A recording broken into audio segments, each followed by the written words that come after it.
Hi all, welcome back to our channel கதை கதைப்போமா. இப்போ நம்ம என்ன பார்க்க போகிறோம்னா, சிறகடிக்க ஆசை சீரியலுடைய நெக்ஸ்ட் எபிசோடுக்கான ரிவ்யூ தான் நம்ம பார்க்க போகிறோம்.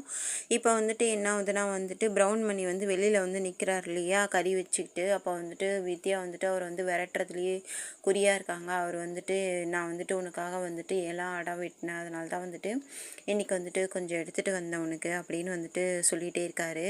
அப்புறம் எனக்கு மணிரத்னம் படத்தில் நீ சான்ஸ் வாங்கி தரேன்னு சொன்னி என்னாச்சு, இப்போ சிம்பு கூட நடிக்கிறாரா, என்னோட இதுவில் தான் அவர் நடிக்கிறாரா அப்படிலாம் கேட்குறாரு. நான் நடிக்க போகிறேன்னா அதை மீடியாலலாம் வரும்ல அப்படின்னு சொன்னதும் அதுக்கு வித்யா என்ன சொல்கிறாங்கன்னா, மீடியா டிவி பேப்பர் எல்லாத்துலேயும் வரும், நீ முதல்ல கிளம்புன்னு சொல்லிட்டு அவங்கள ரஷ் பண்ணுறாங்க. ஆனால் அவரும் போகிற மாதிரி நானும் வெயிலில் வந்திருக்கேன், எனக்கு ஒரு டம்ளர் மோர்னா பண்ணி கொடுமா அப்படிலாம் சொல்கிறாங்க. இல்லை நீ கிளம்பு, நேரங்கட்ட நேரத்தில் நீ அப்படின்னு சொல்கிறாரு. இந்த வித்யா சொல்லிகிட்டே இருக்கும்போது இங்கே இவங்க என்ன பண்ணுறாங்கன்னா மீனா கிளம்பி வராங்க. ஏன்னா அவங்களுக்கு தான் இந்த ப்ரௌன் மணியோட குரல் தெரியும்ல, ரோகிணியோட மாமான்னு சொல்லிட்டு அவங்க கிளம்பி வராங்க. கிளம்பி வந்ததுக்கப்புறமா வித்யா என்னங்க நீங்கள் கிளம்புறீங்க அப்படின்னதும், இல்லை இப்போ வந்தார் ஒருத்தர், அவர் எனக்கு தெரிஞ்ச ஒரு மாதிரி இருக்குது, அவரோட வாய்ஸ் கேட்ட மாதிரி இருக்குல்ல, ஐயோ அதுவே தார் ரோட்டில் பார்த்து தைச்சி தேய்ச்ச குரலுங்க, நீங்கள் அதெல்லாம் கேட்டிருக்க மாட்டீங்க, அவர் எங்கள் ஏரியாவில் கறிக்கடைக்காரன் அப்படிலாம் சொல்கிறாங்க. இல்லைங்க, அவர் எனக்கு தெரிஞ்ச மாதிரி இருக்குது. சரிங்க, நீங்கள் ஓரளவுக்கு பூக்கட்டை கற்றுக்கிட்டீங்கல்ல, நான் கிளம்புறேன், எங்கள் வீட்டில் தெரிஞ்சவங்க வந்திருக்காங்களே. ஐயோ நீங்கள் என்னங்க, நான் நீங்கள் வந்திருக்கீங்கன்னா கறி எக்ஸ்ட்ரா வேணால் சொல்லியிருக்கேன், நான் சமைச்சு தரேன், நீங்கள் சாப்பிட்டு தான் போகணும்னு சொல்லிட்டு வலுக்கட்டாயமாக என்ன பண்ணுறாங்க, உள்ளே கூட்டிகிட்டு போயிடுறாங்க. இங்கே ரோகிணி கிறிஷை மடியில் படுக்க வச்சுட்டு அப்படி இது பண்ணிகிட்டே இருக்காங்க. நீ தான் என் அம்மானு ஏன் இவ்வளோ நாள் சொல்லாமல் இருந்த அப்படிலாம் கேட்குறாரு. இங்கே வித்யா உள்ளே மீனாவை கூட்டிகிட்டு போகும்போது எப்படி சிக்கியிருக்கேன் பாரு நான் அப்படின்னு சொல்லிட்டு அப்படியே பயத்தோடவே உள்ளே போகிறாங்க. இங்கே ரோகிணியோ கிறிஷோ பேசுகிறாங்க. ஏமா இவ்வளோ நாள் என்கிட்ட சொல்லலை, இந்த மாதிரி எனக்கு அப்பா அம்மா யாருமே இல்லைன்னு சொல்லிட்டு என்னை எப்படிலாம் கிண்டல் பண்ணுறாங்கன்னு தெரியுமா அப்படிலாம் சொல்கிறாங்க. ஏமா இவ்வளோ நாள் நீ தான் என்னோட அம்மான்னு நீ சொல்லலை, நான் எதனா தப்பு பண்ணிட்டேனா அப்படிலாம் கிறிஷ் கேட்குறாரு. அதுக்கு ரோகிணி என்ன சொல்கிறாங்கன்னா, நீ எதுவும் தப்பு பண்ணலப்பா, இந்த மாதிரி பெரியவங்க பண்ண தப்புன்னு சொல்லிட்டு அவங்க அம்மாவை பார்த்து அவங்க கண் கலங்குறாங்க. அவங்க அம்மா என்ன சொல்கிறாங்கன்னா, நீங்கள் 2 பேரும் இந்த மாதிரி இருக்கணும்னு சொல்லிட்டு தான் நான் ரொம்ப ஆசைப்பட்டேன், அவன் இவ்வளோ சந்தோஷமாக இருக்கான் பாரு அப்படிலாம் சொல்கிறாங்க. இந்த மாதிரி ஸ்கூலில் ஒரு பையன் புக்கெல்லாம் கிழிச்சு விட்டுறாம்மா, நீ வேணால் உங்கள் அம்மாவை கூட்டிகிட்டு வா அப்படிலாம் சொல்கிறான் அப்படின்ட்டு கிறிஷ் சொல்கிறாரு. நீ போய் ஸ்கூலில் போய் பாருமான்னு சொல்லிட்டு ரோகிணி அவங்க அம்மா கிட்ட சொல்கிறாங்க. அப்புறம் அவர் ரொம்ப ஃபீல் பண்ணுறாங்க. பாவம், எனக்கு நீ நீ என்னை யார் எதிர்க்கும் அம்மாலாம் கூப்பிடக்கூடாது அப்படிலாம் சொல்கிறாங்க. அது கிறிஷ் என்ன சொல்கிறாருன்னா, நீ சொன்னல்லம்மா நான் முன்னாடியே நீ சொல்கிற பேச்சு தானே கேட்டிருக்கேன், நான் யாரை எதிர்க்கொன்னு கூப்பிட மாட்டேன் அப்படிலாம் சொல்கிறாரு. அப்புறம் நான் நாளைக்கு என்னை கட்டு பிரிப்பாங்கள்ல அப்போ நீ இருக்கணும், நான் கண் திறந்து பார்க்கும்போது நீ என் கண்ணு முன்னாடி இருக்கணும் அப்படிலாம் ஒரு ரெக்வஸ்ட் வைக்கிறாரு. அப்போ அவங்க நான் வரேன் அப்படிலாம் சொல்கிறாங்க. அதுக்குள்ளே என்ன பண்ணுறாங்கன்னா கடகடன்னு இந்த மீனை பிடிச்சி வச்சுருக்க முடியாது ரொம்ப நேரத்துக்கு, நீ கிளம்புங்க அப்படின்னு சொல்லிட்டு சொல்கிறாங்க. ஆனால் ரோகிணியோட அம்மா அதை ஒத்துக்க மாட்டேங்கிறாங்க. மீனாலாம் வரட்டும், நான் போகிறேன், இந்த முத்து வர்றதுக்குள்ளே நீங்கள் 2 பேரும் கிளம்பிடுங்க, ஹோட்டலில் எங்கன்னா நான் ரூம் எடுத்து உங்களை தங்க வைக்கிறேன், நாளைக்கு கட்டு பிரிச்சுட்டு அப்படியே ஊருக்கு போயிடுங்க அப்படிலாம் சொல்கிறாங்க. ஆனால் அவங்களுக்கு மனசே கிடையாது. ஆனால் என்ன பண்ணுறாங்க, சீக்கிரமாக கிளம்புமா, ரோகிணி இது வித்யாவால் பிடிச்சி வச்சுருக்க முடியாது மீனாவை சொல்கிறாங்க. அப்புறம் மீனாவை பற்றி சொல்கிறாங்க. நீ சொல்கிறியே, நீ என்னை இந்த வீட்டில் என்னுடைய இதுவை பற்றி சொல்கிறியே அப்படிலாம் சொல்கிறாங்க. அந்த மீனாவை பார்த்தல எங்கள் மாமியார் எப்படிலாம் பேசுகிறாங்கன்ட்டு அப்படின்னு சொல்கிறாங்க. ஆமாம், இருந்தாலும் அந்த பொண்ணை போட்டு எவ்வளோ டார்ச்சர் கொடுக்குறாங்க, அந்த பொண்ணாக இருக்கும் பொறுமையெல்லாம் போகுது, இதை விட மோசமான நிலைமைக்கு நான் அந்த வீட்டில் வந்துடுவேன், நான் மட்டும் உண்மையை சொன்னேன்னா, நீ முதல்ல கிளம்புமான்னு சொல்லிட்டு பேகெல்லாம் எடுத்துக்கிட்டு அப்படியே கிளம்புறாங்க. கிளம்பிட்டு என்ன பண்ணுறாங்கன்னா அப்படியே இது பண்ணுறாங்க, இருடி நான் போகிறேன்டி அப்படின்னு சொல்கிறாங்க. அவங்க பாட்டி கிளம்பு வந்துட போகிறாங்கன்னு சொல்லிட்டு அப்படியே பேகெல்லாம் எடுத்துகிட்டு அப்படியே கிளம்பி போகிறாங்க.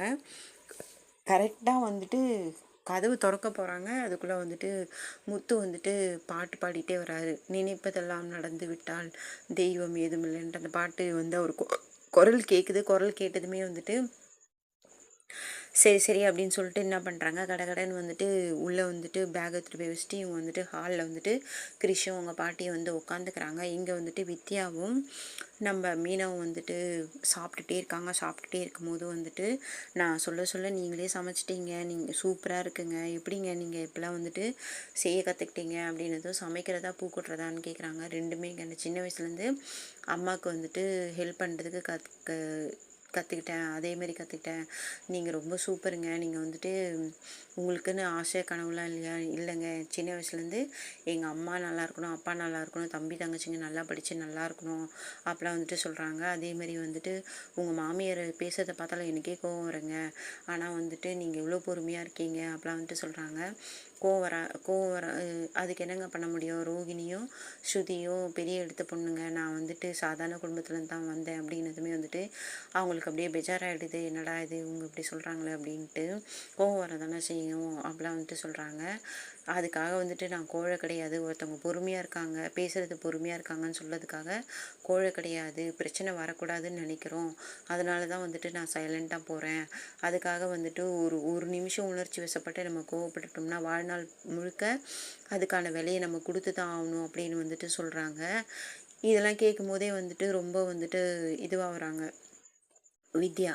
நம்ம மீனா மேலே ரொம்ப நல்ல கேரக்டரு, ரோகிணி சொல்கிற மாதிரிலாம் கிடையாது, மீனா ரொம்ப நல்லவங்க அப்போலாம் வந்துட்டு நினைக்கிறாங்க. அப்போ வந்துட்டு மீனாக்கிட்டே சொல்கிறாங்க, அதனால தாங்க உங்களை எனக்கு ரொம்ப பிடிச்சிருக்கு, உங்கள் அத்தை வந்துட்டு இப்படிலாம் பேசுகிறாங்களே, நான் தான் அவங்கள ஒரே நாளில் போலீஸில் பிடிச்சி கொடுத்துருவேன் அப்படிலாம் வந்துட்டு சொல்கிறாங்க.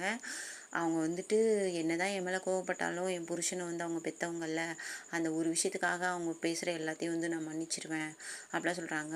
மன்னிக்கிறதுக்கு இப்படிலாம் ஒரு காரணம் இருக்குதுன்னு சொல்லிட்டு உங்களை பார்த்து தாங்க நான் வந்து கற்றுக்குறேன் அப்படிலாம் வந்துட்டு சொல்கிறாங்க. அப்படி இவங்க கான்வர்சேஷன் இப்படி போயிட்டே இருக்குது. அதுக்குள்ளே வந்துட்டு இங்கே வந்துட்டு கிளம்புறாங்க இல்லையா, முத்து வந்துட்டு வந்துடுறாரு. முத்து வந்துட்டும் வந்துட்டு அவர் வந்துட்டு சாப்பாடு வாங்கிட்டு வந்திருக்காரு. இந்த மாதிரி வந்துட்டு நீங்கள் சாப்பிட்டீங்களாமான்னதும் நான் சாப்பிட்டேன்ப்பா அப்படின்னு வந்துட்டு சொல்கிறாங்க. நான் வந்துட்டு இந்த மாதிரி சாப்பாடு வாங்கிட்டு வந்திருக்கேன், இது நல்ல மெஸ்ஸுலேருந்து வாங்கிட்டு வந்திருக்கேன், மீனை தான் சமைச்சு வச்சுருக்காளப்பா அப்படின்னு. பரவாயில்லம்மா, அதெல்லாம் ஒன்றும் தப்பு இல்லை, நான் வந்துட்டு இது பண்ணுறேன் அப்படின்னு வந்துட்டு நீங்கள் சாப்பிடுங்க அப்படின்னு சொல்லிட்டு எடுத்துகிட்டு வந்து டைனிங் டேபிளில் வைக்கிறாரு. நான் போயிட்டு கொஞ்ச நேரத்தில் வரமா, நீங்கள் சாப்பிடுங்க அப்படின்னு சொல்லிட்டு அவர் ரூமுக்கு போயிடுறாரு. இங்கே வந்துட்டு ரோகிணியை பார்த்து கேட்குறாரு, நீ போலியா அப்படின்னு. நான் போகல, எனக்கு வந்துட்டு நான் அப்புறமா போவேன் அப்போலாம் வந்துட்டு சொன்னது, எப்பவுமே சீக்கிரம் போயிடுவியே நீ இருக்கே அப்படின்னதும் வந்துட்டு சொல்கிறாங்க. அது என்ன நான் உங்ககிட்ட சொல்லணுமா அப்போலாம் வந்துட்டு கேட்குறாங்க. அதுக்குள்ளே அவங்க அம்மா பதறாங்க, ஏன்ப்பா என்னால் வந்து நீங்கள் 2 பேரும் சண்டை போட்டுக்காதீங்க அப்படின்னதும், அம்மா அதெல்லாம் ஒன்றும் இல்லைம்மா, அது எப்போவுமே இப்படி தான்மா பேசும், நான் அப்படி தான் பேசுவேன், அதெல்லாம் ஒன்றும் பிரச்சனை இல்லை அப்படின்னு வந்துட்டு சொல்கிறாங்க. அப்புறம் வந்துட்டு டைனிங் டேபிளில் வந்துட்டு சாப்பாடெலாம் எடுத்து வைக்கிறாங்க சாப்பிட்றதுக்கு.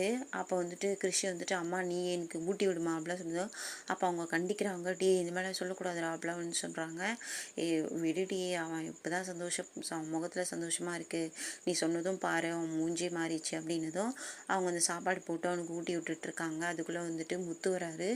என்ன இது எல்லாம் ஆச்சரியமாக இருக்குது, வந்துட்டு எப்போவுமே வந்துட்டு பார்லர் அம்மா வந்து கடுகடுன்னு இருக்கும், இன்றைக்கி தான் சாப்பாடெலாம் ஊட்டுது அப்படின்னதும் அவங்க அம்மா வந்து சமாளிக்கிறாங்க, ரோகிணியோட அம்மா. அந்த மாதிரி வந்துட்டு கிருஷி தான்ப்பா வந்து சாப்பிட மாட்டேன்னா, அதனால தான் ரோகிணி வந்து ஊட்டி விட்டுட்ருக்காங்க அப்போலாம் வந்துட்டு சொல்கிறாரு. அதுக்கு வந்துட்டு இது முத்து என்ன சொல்கிறாருன்னா, கல்லுக்குள் வைரம் மண்ணுக்குள் ஈரம் மாதிரி வந்துட்டு சிலர் வந்துட்டு பார்க்குறதுக்கு இதுவாக இருந்தாலும் முரடாக இருந்தாலும் உள்ளுக்குள்ளே சாஃப்டாக இருப்பாங்கன்னு எங்கள் பாட்டி சொல்லுவாங்க, அதே மாதிரி தான் போல இருக்குது அப்போலாம் வந்துட்டு சொல்லிகிட்டே இருக்காரு. அதுக்குள்ளே சாப்பிட்டுட்டு வந்துட்டு உட்காந்து விளையாடிட்டு இருக்கும்போது வந்துட்டு முத்து மீனா வந்து வந்துடுறாங்க. முத்து வந்துட்டு கிறிஷ்கிட்ட கிச்சி கிச்சி பண்ணி விளையாடிட்டு அப்போ வந்து இவங்க வந்துடுறாங்க. என்ன இவ்வளோ நேரம் ஆச்சு அப்படின்னதும் நான் அவங்கக்கிட்ட பேசிட்டே இருந்தேங்க, அவங்க ரொம்ப நல்ல பொண்ணுங்க, அவங்க வந்துட்டு பேசின டைமே போகிறதே தெரியலங்க, அவங்களுக்கு கொஞ்சம் கொஞ்சம் கற்றுக்கிட்டாங்க அப்படிலாம் வந்துட்டு சொல்லிகிட்டே இருக்காங்க. அதுக்குள்ளே இவங்க வந்துட்டு அப்படியே முறைச்சிட்டே இருக்காங்க. அதுமாரி வந்துட்டு அதுக்குள்ளே அவங்க கறி வாங்கிட்டாங்க, அதை சமைச்சு சாப்பிட்டு வர்றதுக்குள்ளே வந்துட்டு இவ்வளோ லேட் ஆகிடுச்சிங்க அப்படின்னதும், ஓ அப்படியா அப்படின்னதும் இங்கே ரோகிணிக்கு வந்துட்டு அப்படியே எரியுது. நான் வந்துட்டு இவளை வந்து அங்கே பிடிச்சி வைக்க சொன்னால் இவ வந்துட்டு கறிலாம் சமைச்சு விருந்துலாம் வச்சுருக்காளா அப்படிலாம் வந்துட்டு சொல்கிறாங்க. அதுக்குள்ளே வந்துட்டு சரி நான் இனி பார்த்துக்கோ கிறிஷை பார்த்துக்கோ நான் போயிட்டு வரேன்னு சொல்லிட்டு அவர் ரூமுக்கு போயிடுறாரு. அதுக்குள்ளே வந்துட்டு மீனா என்ன பண்ணுறாங்கன்னா, கிரிஷ் நீ சாப்பிட்டியானதும் நான் சாப்பிட்டேன் நீ அப்படின்னு சொல்கிறாங்க. சரிப்பா வந்துட்டு உங்களுக்கு நான் ஒன்று வாங்கி வந்திருக்கேன்னு சொல்லிட்டு அவங்க பர்ஸ்லேருந்து ஒரு கண்ணாடி ஒன்று எடுத்து கொடுத்துருக்காங்க. என்ன ஆண்டின்னதும் வந்துட்டு இந்தமாரி கண்ணாடிப்பா அப்படின்னு சொல்கிறாங்க. கண்ணாடியா நான் அதை போட எனக்கு தான் தெரியாதே அப்படின்னதும் வந்துட்டு நாளைக்கு கட்டு பிரிச்சிருவாங்களே அப்புறம் நீ போட்டுக்கப்பா அப்படிலாம் வந்து சொல்கிறாங்க. அதுக்கு ரோகிணியோட அம்மா வந்துட்டு என்ன சொல்கிறாங்கன்னா, எதுக்குமா அதெலாம்னா பரவாயில்லம்மா குழந்தை தானே அப்படிலாம் வந்துட்டு சொல்கிறாங்க. இப்போ என்ன பண்ணுறதுன்னு தெரியலன்னு சொல்லிட்டு ரோகிணி வந்துட்டு அப்படியே முழிச்சிட்டே நிற்கிறாங்க. இதுக்கப்புறம் வந்துட்டு அடுத்த எபிசோடில் என்ன நடக்குதுன்னு பார்க்கலாம்.